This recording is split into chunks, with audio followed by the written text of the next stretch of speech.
الحمد لله نحمده ونستعينه ونستغفره ونؤمن به ونتوكل عليه فأعوذ بالله من الشيطان الرجيم بسم الله الرحمن الرحيم وما توفيقي إلا بالله صدق الله العظيم মঞ্চে উপস্থিত সম্মানিত শিক্ষক শিক্ষিকা মণ্ডলী এবং হেডমাস্টার মশাই এবং সামনের শ্রদ্ধেয় অভিভাবক অভিভাবিকা ও আমার ছোট বড় সকল ভাই বোনদের আন্তরিকভাবে ভালোবাসা ও সালাম জানাই। আসসালামু আলাইকুম রহমতুল্লাহি ওয়া বারাকাতুহু।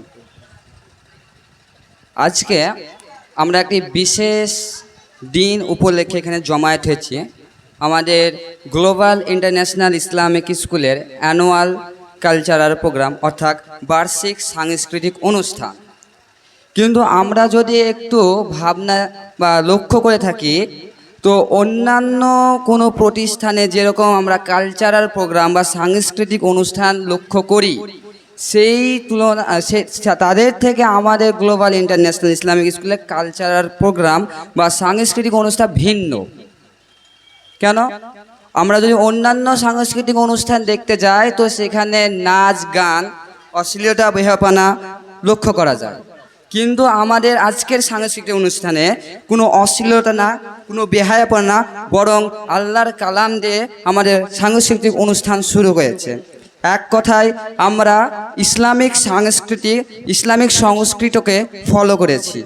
কিন্তু প্রশ্ন হলো, এখন সমাজে মুসলিম অনেক আছে, তাদেরও অনেক প্রতিষ্ঠান আছে এবং সেখানে সাংস্কৃতিক অনুষ্ঠানও পালন হয়, কিন্তু তারা মুসলিম হয়েও সেই প্রতিষ্ঠানের মালিক মুসলিম হয়েও সেখানে গান বাজনা অশ্লীলতা বেহাপনায় পুরো মঞ্চ কাঁপিয়ে দেয়। কিন্তু কেন করে? কারণ ওরা ভাবে যে কি ইসলামী সংস্কৃতি পিছিয়ে গেছে। আমরা এটার মূল এটা আমরাই দায়ী এর জন্য। তাদের ভাবনা পরিবর্তন হয়ে গেছে। তারা ওয়েস্টার্ন কালচার মডার্ন কালচার মনে করছে, তারা ওয়েস্টার্ন কালচারকে মনে করছে মডার্ন কালচার, পরে ইসলামিক কালচারকে তারা তুচ্ছ মনে করছে, মৌলবাদ মনে করছে। আর এই চিন্তা ভাবনার জন্যই তারা সফল হতে পারছে না। যদিও তাদের কাছে মনে হয় তারাই সফল, তাদের সমাজে অনেক নাম হচ্ছে, তারা সমাজে অনেক উঁচু বর্গীয়, কিন্তু এটা আসল সফল নয়। আমি প্রথমে একটা আয়াত বলছে, ওমা তাওফিকি ইল্লা বিল্লাহ, সাকসেস কাম অনলি ফর আল্লাহ। সাফল্যটা শুধুমাত্র আল্লাহর তরফ থেকে আসে এবং আল্লাহকে কষ্ট দিয়ে আল্লাহকে দুঃখ দিয়ে কখনো সফলতা পাওয়া যায় না। এবং যখনই একটা অঞ্চলে একটা প্রোগ্রামে কোনো অশ্লীলতা বেহায়াপনা নাচ গান যেটা কোরআনে নিষেধ করা হয়েছে সেটা সেখানে যদি হয় তাহলে আল্লাহ ওখানে কষ্ট পায়, তাহলে সেই প্রতিষ্ঠান কখনো সাফল্যের দিকে এগিয়ে যাবে না। ব্যক্তিগত সাংগঠনিকভাবে সামাজিকভাবে কোনো দিনই সাফল্য পাওয়া যাবে না যদি বেহায়াপনার মধ্যে সমাজ আমাদের হয়ে যায়। সুসংহত সমাজ গঠনের জন্য ইসলামী সংস্কৃতি প্রয়োজন। আর ইসলামী সংস্কৃতি আমাদের জন্য ধ্বংস হতে চলেছে এবং আমরা যদি চাই তাহলে আবার ইসলামী সমাজকে পুনর্গঠন করতে পারবো। ইসলামী সংস্কৃতির মাধ্যমে সুসংহত পরিবার থেকে শুরু করে সুসংহত সমাজ গঠন করতে পারবো। কারণ আল্লাহ তাআলা কোরআনে বলছে, যতক্ষণ না কোনো জাতি নিজের ভাগ্য পরিবর্তনে সচেষ্ট না হয় ততক্ষণ আল্লাহ তাআলা তাদের ভাগ্য পরিবর্তন করে না। কারণ আল্লাহ নিজে নালিশ করছে মানুষের মধ্যে, কোরআনে আল্লাহ নিজে নালিশ করছে, যখন তোমরা বিপদে পড়ো তখন আমাকে ডাকো, আর আমি তোমাদের কাছ থেকে সেই বিপদটা ফিরিয়ে দিলে তোমরা এমন ভান করে চলে যাও জানে আমাকে কোনদিন তোমরা ডাকোনি, তোমরা আমাকে ভুলে যাও। আল্লাহর এই কথাটা আল্লাহ নালিশ আমাদের করছে, আমাদেরকে বুক ফেটে যায় না যে আমাদেরকে পালনকারী।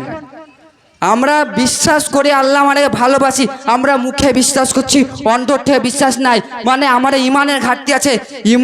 ইমানদার আপনি ভাবতে পারেন আমি ইমানদার না, এরকম নিজের ভেবে নেন। নিজের ইমানকে মজবুত করতে আপনি ইসলামিক নলেজ গেইন করতে হবে।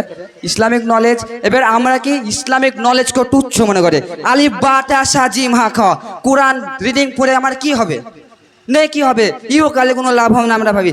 অথচ আল্লাহ বলছে আলিফ লাম মিম জালিকাল কিতাবুল লা রাইবা ফি হুদাল লিল মুত্তাকিন। আলিফ লাম মিম ইয়া আল্লাহ তাআলার কিতাব, ইহাতে কোনো প্রকার শূন্য না, ইহা জীবন যাপনের ব্যবস্থা মুত্তাকিদের জন্য।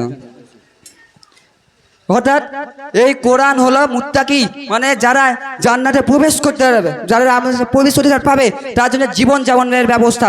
অথচ আমরা সেই কোরআনের বার্তাকে আল্লাহ কি বলছে সেটা না জেনে সেটাকে তুচ্ছ মনে করছি, সেটা আমরা আরবি রিডিং করে ছেড়েছি। কোরআনকে আমরা বোঝার চেষ্টা করছি না, কোরআনকে বুঝতে পারছি না, কারণ বোঝার চেষ্টাই তো আমাদের নয়। কোরআনকে না বোঝার জন্য আমাদের সমাজ আস্তে আস্তে অবনতির দিকে আছে। আমরা ভাবছি আমরা ওয়েস্টার্ন কালচারে অনেক উন্নতির পথে আছে, আমরা মডার্ন হচ্ছি, আমরা উন্নতিতে, অথচ সাকসেসফুল আমরা হতে পারছি না। এজন্যই কোরআনকে রিডিং করুন, কোরআনের রিডিং বুঝে পড়ুন। কোরআন কি বলছে, আল্লাহ কি বলছে, আল্লাহ জীবনকে কিভাবে চালাতে বলছে, এগুলো আমাদেরকে জানতে হবে। ইসলামে, কোরআনের মধ্যে ইসলামের সাংস্কৃতিক আছে, ইসলামের সমাজনীতি আছে, ইসলামের রাজনীতি আছে, ইসলামের অর্থনীতি আছে, সব কোরআন আছে। আপনার সমস্ত সমস্যার সমাধান কোরআন আছে। আজ থেকে 1400 বছর আগে কোরআন নাজিল হয়েছে, এবং এই 1400 বছরের আজ পর্যন্ত কোরআনের একটা অক্ষর পর্যন্ত নাই। আর এই কোরআনের মধ্যে পুরো বিশ্ব আছে। তো আমি আপনাদের শেষ আহ্বান করছি, এই আহ্বানের মাধ্যমে আমি আমার বক্তব্য শেষ করছি, যে কি আপনারা প্রতিনিয়ত কোরআন পড়ুন, কোরআনকে বুঝে পড়ুন, আল্লাহ কি বলতে চাইছে বুঝুন, এবং সে মতো জীবন যাপন করুন।